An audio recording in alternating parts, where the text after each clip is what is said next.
Hey guys, Texas Garden Guy here, and today I'm going to give you a tour of my backyard garden. Alright, for all the new people that just started following, just subscribed, my name is Destin Nowak. I go by Texas Garden Guy.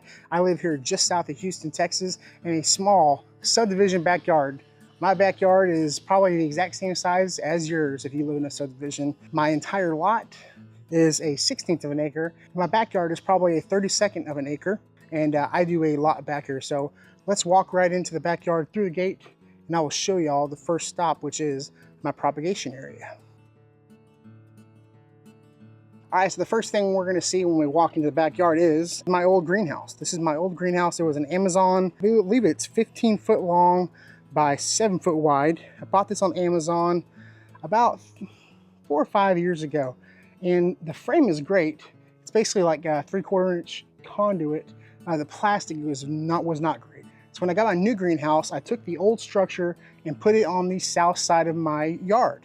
Now, most people would utilize the south facing part of their yard. Unfortunately, I have a 2nd-story house directly south of my house. So the south facing part of my yard is actually the side that gets very little sun. And what sun I do get, I actually filter through a shade cloth. You can see all the fig trees and pomegranates that I have under here. This is 15 foot long. And then I have my pot collection over here. Plastic pots, like nursery pots, the black ones, they are UV resistant, but if you leave them out in the sun, that UV damage just speeds up faster. So if you can get them in the shade, they'll last a lot longer. It's been really hot this year, and having this shade cloth for all my new propagations, has been great. These pomegranates were actually propagated right before Hurricane Beryl hit. I went and I pruned it back pretty hard, and I propagated every piece that I had. I had about 40 at one point, and I've given some away. So this is where I will propagate and put some of my newer plants and set them over here to kind of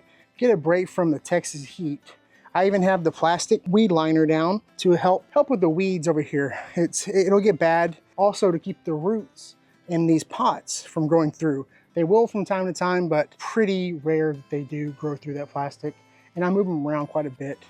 And having all these younger plants in one area is really nice because it makes it easier to water them all. You know, I come back here, I could put an overhead thing, but then it would get really swampy. So I end up using a hose and actually just watering by hand. And I even have plumerias. I had to bring them out because they didn't like the shade as much.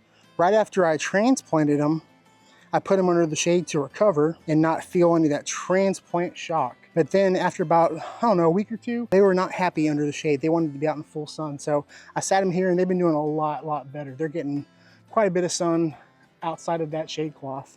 So they're very happy. There's probably 25 or so plumerias that I started from seed. And on the back side, you'll even see I've got some plants that I have propagated, I just don't have room for. We're gonna come out here into the main garden area and you'll see Duke.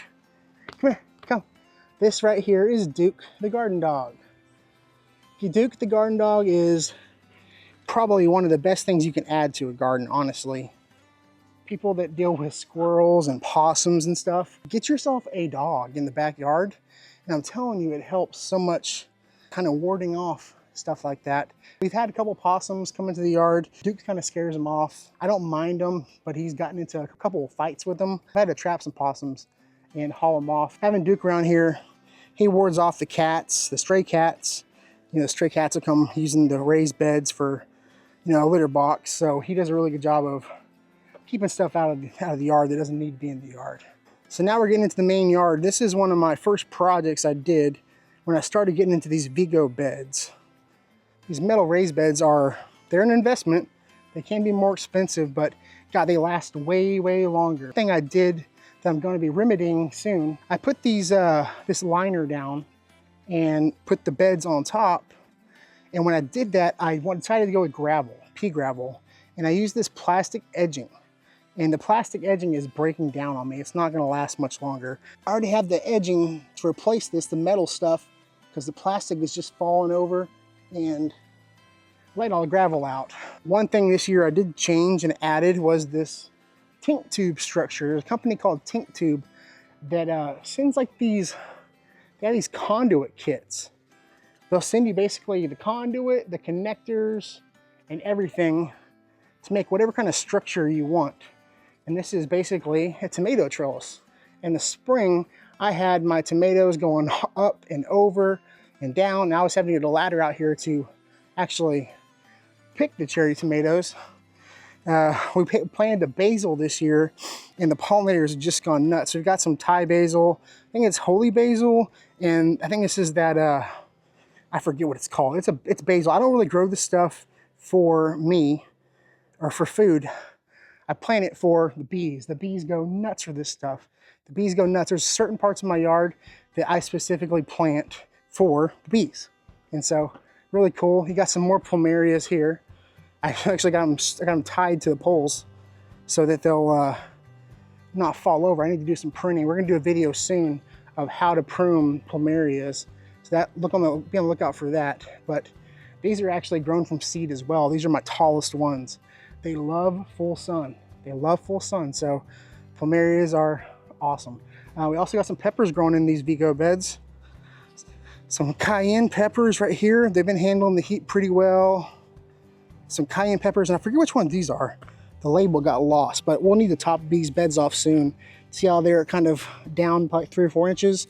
Pretty much every spring I gotta top them, and then every fall I gotta top them before I plant them. This bed is kind of just a catch-all right now.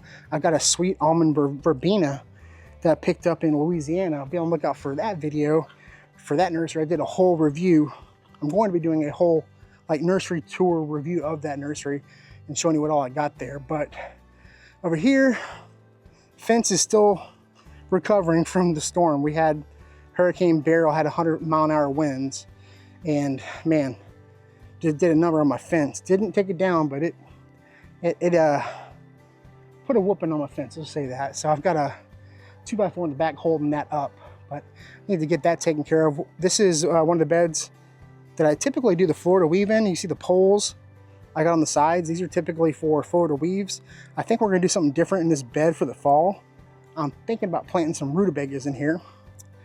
We also have some more plumerias back here. These are all actually, most of these are from the lady that I did the video where I went and recovered like the whole giant garage full of cuttings, full of plumeria cuttings. These are all from that. Even the giant ones. See the giant one back here? Like that was nothing. It was to here and to here in February. February and March when I went and did it. And now it's gonna bloom soon. So most of these have already bloomed. There's this box right here and it is covering up a cable box. I have these cable boxes in the back of my yard. I actually can't plant anything in the ground within 5 foot of my fence coming this way. I have a gas line going that way, and then I have fiber going on that side. So pretty much within 5 feet of the fence everywhere, I can't put anything in the ground. I can put a raised bed and plant on top of it, you know, where roots aren't really gonna go far and deep, not really do much damage, but you know, I can't do any digging. That's the main key word there. I can't dig. We got our other bed here. I kind of just put some pavers. I had these extra pavers.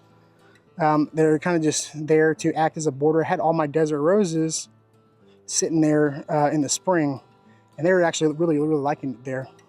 But we got another bed here. We're gonna try to do some more squash. We had a terrible squash harvest in the spring, so I want to do some more here in the fall.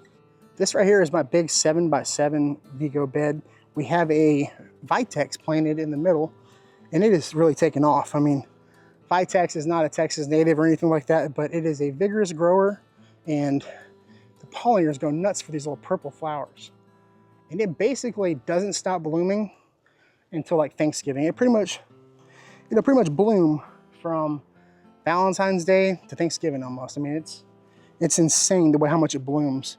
And we're gonna top this bed off soon this weekend if I get some time. I've been in Alabama, I've been in San Antonio, a ton of meetups. In the fall, it's not slowing down, but I got a ton to get done. I want to top this bed off as well. We got some other pots that I don't know where they're going to go yet. My bougainvillea is going nuts. This is one of the bougainvillea that I got from Bellflower Garden Center in Belleville, Texas. Great bougainvillea growers. They're experts in growing big bougainvilleas. And my Texas sage, I got infested with mealybugs this year. My hibiscuses and my Texas sage just got utterly destroyed by mealybugs this year. Over here, this is one of the fig trees that I have in the ground. Technically, it's not in the ground, but it is. We've got one of these metal raised pots, and that is an old Rourke fig tree that I planted in the ground, and it is just taken off since I planted it. Like, it is doing amazing. We're getting a ton of figs. It has basically not stopped producing figs since the spring. Like, has not stopped. You can look at these figs. These are ready to pick. At this point, we're just tired of picking figs. I mean, if I'm being honest, we're tired of picking figs right now. So we let the birds have some. That's kind of something cool. When we get burnt out of picking figs, we'll just leave them for the birds and let them have some. So give a little bit back to nature. So this is one of the newer things I did this year. And you see, this is one of Duke's favorite places to sit because it's nice and cool in the shade. This is my desert rose bonsai area, kind of. You can see I did the whole thing out of cinder blocks right there. And these are landscape timbers, and you can pretty much cut them to whatever length you like. And then I use cedar planks to go across. I didn't nail them down or anything like that. I just set them down, and then just put my desert roses, some of my succulents and bonsais up here, and just kind of kept them over here. They get morning sun, and they'll get some afternoon shade from this fig tree until I start pruning it, because it's gonna be time to start pruning this fig tree soon. Make some propagations. This is the O'Rourke fig, and it is one of my favorite trees. My favorite varieties of figs, actually. It just produces these beautiful, tasty figs. I love them. So right here, you'll see my new greenhouse. This is a Shelter Logic 12-foot wide by 20-foot long Shelter Logic greenhouse. This is a kit. I do not take the structure down in the spring. I take the top off. So here in my part of Texas, we only need a greenhouse maybe 3 months out of the year, maybe 90 days where there's actually like a threat of frost or freeze. So I take the tarp off when it comes to, like, you know, late March, April, when it gets too hot inside the greenhouse. But what I do is I leave the structure up, and I will put a shade cloth on. This is actually a 50% shade cloth. And so I can grow stuff under here and get a little bit of a break, and sometimes even give myself a break. I will come out here and when I'm working, I'll go stand underneath the shade cloth for a little bit and give myself a break. It's kind of nice. You can see the 4x6s that I actually use to frame in the end walls in the wintertime. In the spring, I took everything off and just left those 4x6s to kind of, you know, I didn't need to take them down, so I left them up. But we'll frame it back in and put my screen door, well, not a screen door, it's a storm door, to where easy access to go in and out. So let's go ahead and go in here. You can see plumerias, got a ton of them. We got some Texas sage that actually turned into a tree. These were some lanky looking lantanas. I said Texas sages, didn't I? Yeah, these were some lanky lantanas when I bought them. So I decided to turn them into trees. We got a 20-foot, it basically goes the entire length of the greenhouse Vigo bed, and this will be fall growth. I plan on planting, I gotta move everything out of here first, but I plan on putting basically all my fall tomatoes in here, so that when I do throw the cloth back, when I do throw the tarp back on, I can still be getting tomatoes for a good while during the winter time. But we also have some citrus trees. This is not a citrus tree right here, this is a loquat, but it's actually planted in one of those Vigo rolling containers right there. Loquats will do well in the ground. If you plant them in the ground here, they will survive a mild frost. The only thing is they usually fruit around, like, start setting their fruit around October, November, and what'll happen like in December, January, if it frosts, you'll lose your fruit. So I wanted to put my loquat inside the greenhouse, and hopefully I'll get some loquat fruits, because loquats are so good. So good. I love loquats. I used to get them a lot when I was younger, but then we started getting more cold freezes, so stopped getting as many loquats. We've got a little bee house here. This is a little leaf cutter bee house, and they will fill the little straws up with lay their eggs and larvae inside of here, and it helps with pollination and everything like that. So really cool. I got that last year. We have some Sweet potatoes. This is another thing that I did kind of late. I had a giant sweet potato that I grew last year in like a 3-gallon pot, like this size. And so it was probably the size of a football, and I hadn't eaten it yet. And I was like, well, I wonder if it's too late to plant this. Well, if it is, I'll put it in a smart pot, one of these fabric pots that are really awesome. It's a 15-gallon.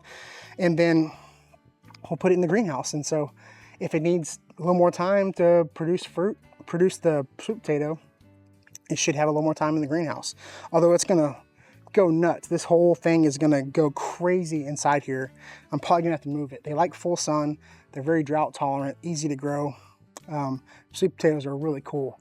I've actually got a Vigorous hose reel here. I mounted it right here onto the greenhouse, and I attach a hose, a smaller hose, from the faucet come this way with a quick connect, so that when I'm ready to mow and weed eat, I will just disconnect this, roll that up, roll this up, and then it's not in the way. So I will show you all the irrigation system here in a minute. But we're gonna go through here. I've got bromeliads and hanging baskets. I love putting bromeliads in hanging baskets because they don't need a whole lot of water, and they like really well draining soil. They're epiphytes, so technically they don't need soil at all. So they do really well under the shade cloth and in these hanging baskets. I got some really good varieties that I picked up from Jimbo's over in Santa Fe, Texas.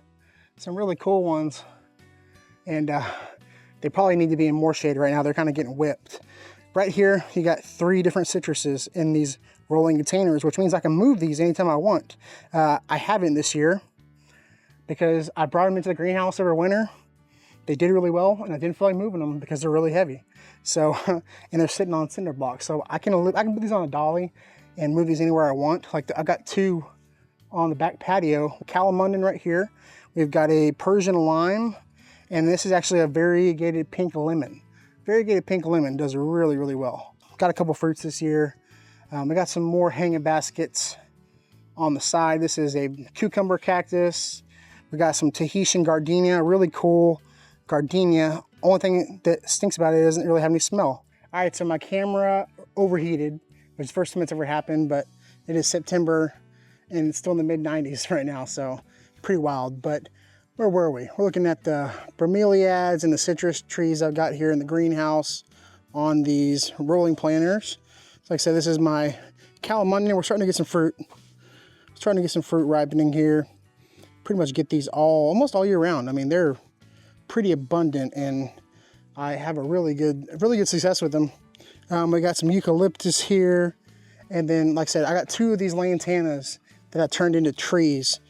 Turned them into trees. They're really lanky, and every year in the fall or in the winter time when I go to put them in the greenhouse, I just cut them back like down to this main trunk, and then put them in the greenhouse, and they thrive in here all winter long and just do amazing. I actually put this jasmine trellis up. I really like this star jasmine. It smells so good in the evenings. The hummingbirds go nuts for them. The hummingbirds go nuts, and the bees go nuts for these jasmine when they're blooming. And I figure I'll just let it climb up the greenhouse, do its thing, and I'll just cut it back every single winter. And then I'll put the jasmine inside. On the back side of the greenhouse, we've got my blueberry area. We just redid this. Actually just put some coffee grounds and compost on top. But they're doing a lot better than they were. I probably need to do some more pruning before the winter time. We've got another raised bed back here with a fruit this is called the Sub Pod. It's like an in-bed composter. It's usually filled with roly-polies. Usually filled with roly-polies right now. That freaked me out. I thought it was a beehive at first. I have heard of like composters getting like beehives in. I got another composter here. It's about time to get that thing turned, actually. So full of ants. A ton of ants inside this. We're gonna do some more stuff here. This is actually where my garlic's gonna be planted. This is on the back side. I told you I had these cable boxes, and I got one of these metal beds back here that didn't really do anything with this year. I had okra in it last year, but it's kind of just a pain. This year it's gonna be for garlic. I'm gonna plant some garlic here. When it comes in, I got some garlic coming in from Haas Seeds, and I probably need some other garlic, but we're gonna do this bed back here with straight up garlic and we're gonna leave it alone. You can see on the back side, we've got the other half of our area where we close in. I got these 4x6 kind of framing it out. So that's where I close everything in. So I used to use the end that came with the kit, but I actually now just use like regular greenhouse plastic to close in the back and the front, just because it's a little bit easier. The one that came with was fine. It just didn't go down far enough. I like a little more towards the bottom. Here in about 3 months when we close in the greenhouse, I'll take you all along with me and show you exactly what I'm doing. Got some other fig trees, tons of fig trees all around the back side. There's fig trees in containers pretty much everywhere. But like I said, I'm not really allowed to put anything, dig anything in the ground because they've got all these cables. I got fiber, fiber goes all the way across, gas goes that way, and I got fiber going this way as well. Had 811 come out when I first moved out here, and man, it looked like it was nuts, all the painting they did. But I've got a white Marseille fig here. It's doing really well ever since I put it in this raised pot. I think they're 21 inches across, 22 inches across. It's nice because the soil is so terrible in these subdivisions and it drains so terribly that, you know, it's nice to plant stuff above ground and have it either in a container or a raised bed to allow for drainage, because it's like gumbo clay material. It doesn't drain. So right here, we got another raised bed. This is, I think it's a 12 or 15 foot bed here. I like to get the kits and I would combine them and make, you know, whatever shapes you want. And that's kind of cool about those kits, is that you can pretty much make whatever shape you want. And I've done all cucumbers in this bed. We got Armenian cucumbers. Armenian cucumbers can really handle the heat. I don't actually have my greenhouse connected to the ground. It's not like anchored or anything like that. I went and did the whole border with these 4x6s, and the whole greenhouse is screwed into the 4x6s. They're making contact with the ground and they stay wet, you know, like moist and wet. I don't really have an issue with this moving ever. We had 100-mile-an-hour winds here with Hurricane Beryl, and this did not budge. I didn't do anything with this. With the actual plastic being off the top, it didn't catch any wind. The shade cloth is super permeable, allows the wind to go through, so it didn't hurt it at all. Yeah, this is not actually anchored to the ground at all. See, I got my pomegranates over here. These pomegranates are in one of those Vigo raised beds. They love the bush. Pomegranates love to grow like bushes. I'm trying to train this one to grow like a tree. Trying to grow like a tree, and I prune it pretty heavily, and it's perfectly fine with that. Duke likes the pomegranates too. More figs. We got our little pollinator raised bed with the cigar plant and everything. This is kind of a cool little bed design that Vigo has. It's like a, what do they call it? It's like a step, you know? It's got 2 levels. I really like that. And so we're gonna top that one off and just designate that one as like a pollinator bed. We're just gonna plant pollinators in here. And it's right over here where we keep a lot of our hummingbird feeders. We got another pomegranate. This is the Parfianca. I need to pinch this one off. I don't think the pomegranates are actually gonna ripen this year. You never know. This is the first one to have ever grown on this plant, but they grow so fast. I put this in this pot, in this raised container in the early spring, and it was this tall, and it's already that tall. And I didn't prune that one as hard as I pruned the other one. So over here, more fig trees, more fig trees. These are all my mother plants. They're in containers and they need to be transplanted soon. They're kind of these cattle mineralic tubs are really nice. I don't recommend getting the white ones. I liked the white ones because they were better looking than the black ones, but the black ones are actually UV resistant. The white ones are not. So be on the lookout for that when you buy those mineralic tubs. The white plastic ones and the blue plastic ones never last. This container was kind of a leftover one that I haven't done anything with yet. I did dump some cannas in here. They may take off, they may not, I don't know, but I'm thinking we're gonna put a native something in here and just have it as a big pollinator plant right here in the corner. Whenever I do replace my fence, I'm gonna go as far up to the front of the house as I can with the fence. I think I can go to 10 feet from the front corner of my house to give me more backyard space to do more stuff. A big brown turkey fig is the oldest tree I've got. It's probably 6 or 7 years old, and it puts out a ton of figs, and we love it. As we were walking, you might have seen some of this black tubing. That is actually my irrigation system.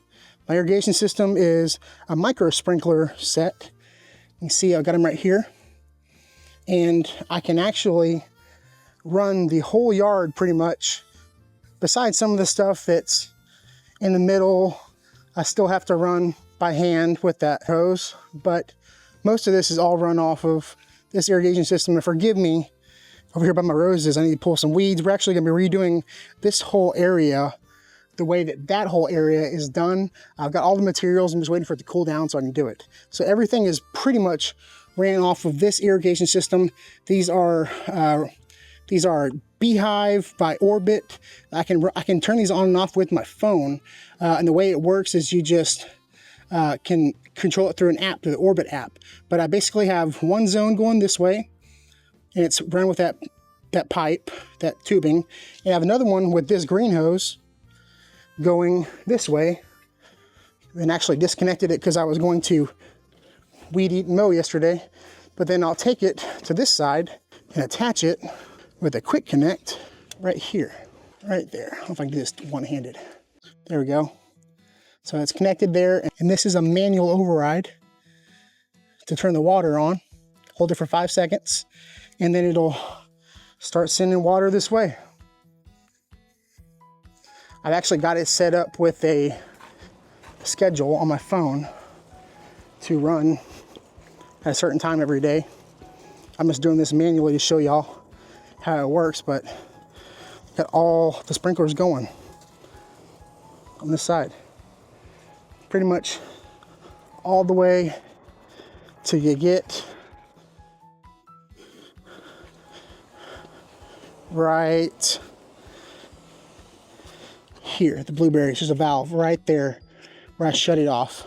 In the wintertime, I don't have as much stuff out. I have a lot of stuff in the greenhouse. So I will actually open that valve and I can do the entire yard out to the middle of the yard. So I can water everything I need with my hand. Like everything in the greenhouse, everything here, everything there. I got a lot going on. There's so much that I have in the backyard. Hope you all enjoyed this little tour. If you have any questions about certain things I have planted or certain ways I've got stuff planted, feel free to drop a question or comment down below. And thank you for subscribing and following the Texas Garden Guide channel. Follow me on every platform you have, and we'll see you on the next video. Thanks, guys.